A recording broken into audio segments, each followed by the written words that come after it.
अक्षराय झंडेवालान मंदिर से दिल्ली से हमारे साथ लाइव जुड़ रहे हैं। वरुण जैन हनुमान मंदिर करोलबाग से हमारे साथ जुड़ रहे हैं। रंजना हमारे साथ जुड़ रही हैं बिरला मंदिर दिल्ली से। आकांक्षा तोमर हमारे साथ जुड़ रही हैं राम मंदिर किशनगंज दिल्ली से। सबसे पहले रंजना आप ही का मैं रुख करना चाहूंगी। देखिए आपने वो तस्वीरें दिखाई जब जेपी नड्डा वहां पर पहुंचे थे, कितना वक्त हुआ उनको निकले हुए, अभी क्या जानकारी है वहां से बताएं। बिल्कुल गुंजन, अब देखिए यहाँ पर केंद्रीय मंत्री जेपी नड्डा उन्होंने पूजा अर्चना कर ली है और अब यहाँ जो अलग अलग टेम्पल्स है इस मंदिर परिसर के अंदर, वहाँ पर भी विशेष पूजा अर्चना करते वो नजर आने वाले। फिलहाल आपको तस्वीरें हम दिखा रहे हैं, यहाँ पर थोड़े मीडिया के लोगों की भी हलचल नजर आ रही है और इसी के साथ केंद्रीय मंत्री जेपी नड्डा ने विशेष पूजा अर्चना कर ली। देखिए अब बीजेपी अपने आप को हमेशा सनातन और संस्कृति से जोड़कर पेश करती है और ठीक है लौटूंगी आपके पास रंजना। आकांक्षा का सीधे रुख कर रहे हैं। आकांक्षा ओवर टू यू।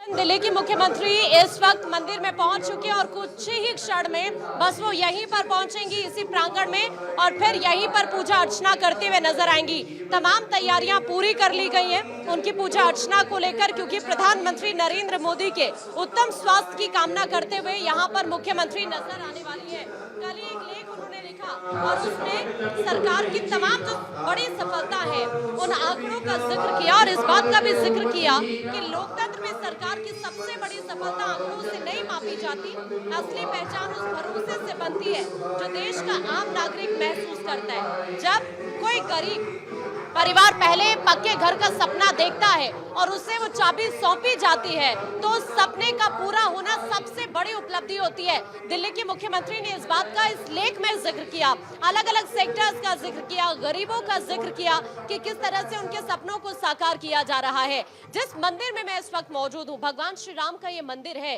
एक तरफ आपने अयोध्या में भगवान श्री राम का मंदिर देखा, उसके निर्माण शुरू होने से संपन्न होने तक प्रधानमंत्री नरेंद्र मोदी की अहम भूमिका रही है गुंजन, और उसी तर्ज पर ये दिल्ली के अंदर अयोध्या धाम, जहां पर मैं मौजूद हूं किशनगंज के अंदर, प्रभु श्री राम का मंदिर बनाया गया है।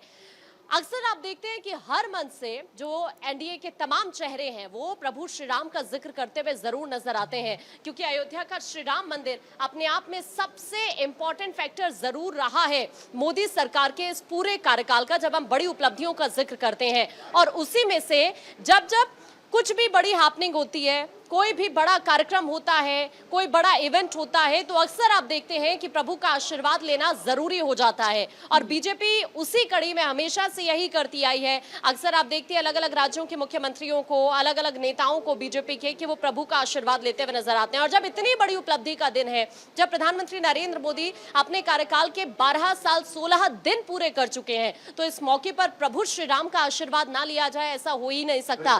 आप ये तस्वीर इस वक्त देख पा रहे हैं, देखिए सीधी प्रांगण से ही मैं तस्वीर दिखा रही हूं और यहीं पर तमाम तैयारियां पूरी कर ली गई है, बस कुछ ही क्षण और उसके बाद दिल्ली की मुख्यमंत्री यहां पर आ ही रही हैं। देखिए दिल्ली की मुख्यमंत्री इस बात का जिक्र कर रही थी जब उनसे मीडिया कर्मियों ने सवाल पूछा कि देखिए जब किसी बहन को धुएं से भरे चूल्हे की जगह गैस सिलेंडर मिलता है, तब विकास केवल सरकारी योजना नहीं रहता, वो जीवन का हिस्सा बन जाता है।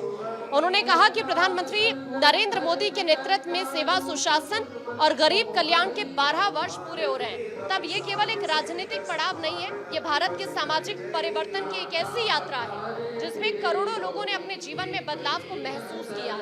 2014 का वो साल और भारत आज का, अगर आप देखें जिस नए भारत की हम जिक्र करते हैं, उस परिकल्पना की अगर हम जिक्र करें तो आज 2014 से पहले के भारत की कल्पना अगर आप करेंगे और आज का भारत अगर आप देखेंगे तो विश्व में एक बड़ी पहचान बनी है और उसके पीछे सबसे बड़ा फैक्टर प्रधानमंत्री नरेंद्र मोदी ही है गुंजन। हम नहीं भूल सकते कि किस तरह से उन्होंने अलग अलग सेक्टर्स को लेकर, देश की अर्थव्यवस्था को लेकर कई बड़े कार्य किए हैं। जब भारत को कमजोर देशों में गिना जाता था, आज भारत की छवि पूरी तरह से बदल चुकी है। आज भारत की विश्व स्तरीय एक अलग पहचान नजर आती है और ये किसी भी देश के लिए अपने आप में एक बहुत बड़ी बात है कि कोविड जैसा दौर हमने देखा और उसके बावजूद भी देश की इकोनॉमी को अगर आज आप देखती हैं, अलग अलग कंट्रीज की ग्रोथ देखती है, फोर्थ नंबर पर भारत आया, ये किसी बड़ी उपलब्धि से कम नहीं हो सकती।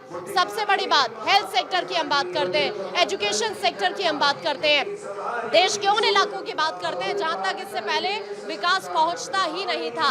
आज जो ग्रामीण इलाके हैं, जहां पर पहले लोगों ने इन सुविधाओं का लाभ नहीं उठाया, वो हेल्थ से जुड़ी हो सकती है, अलग अलग योजनाओं की जिक्र करें। एक गरीब इंसान के लिए सबसे बड़ा जो उसका सपना होता है, उसका घर होता है, और उस सपने को पूरा करना ये किसी भी सरकार की सबसे बड़ी उपलब्धि जरूर रहती है। गुंजन, आपसे कुछ ही क्षण में मुख्यमंत्री यहाँ पर पहुंचेंगे, मैं आपको वो तस्वीरें जरूर दिखाऊंगी। गुंजन, ठीक है, बिल्कुल आकांक्षा, लौटेंगे आपके पास।